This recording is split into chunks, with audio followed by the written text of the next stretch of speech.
পুলিশের 2টা গাড়ি আসলো, আমাকে আর সানিরে বসাইলো। তো আমরা বসলাম, এই তখন ফিলিংস এসে মনে হয়েছে আমি একটা কয়েদি।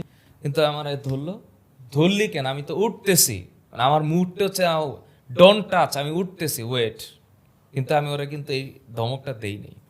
আমি আই ওয়াজ লাইক একটু 50% একটা সাবমিসিভ মাইন্ডে আমার উঠাইলো। এই তখন মনে হলো মানে আমি কি আসলে ক্রাইম করছি নাকি, মানে তুই ধৈর্য উঠাচ্ছিস কেন আমাকে, আমি তো উঠতেছি। ওইটা আমার যেই থানায় ঢোকাইলো, ঠিক আছে থানায়, আমি ততক্ষণে নর্মাল। যখন ওসির রুমে গেলাম, দরজাটা খুললাম, দেখি বসা, এই যে আসো, এই যে এটা আসছে কি আসল রাইছে, আর একটা আপ্যায়ন করো। এটা কি হাই? মানে প্রথম লাইনই এটা, আচ্ছা আচ্ছা। মানে ঢোকার ফার্স্ট লাইন হচ্ছে এটা, এই ওরা একটু আপ্যায়ন করো। সাথে সাথে সানিরে 3টা বাড়ি দিয়ে ফেলাইলো।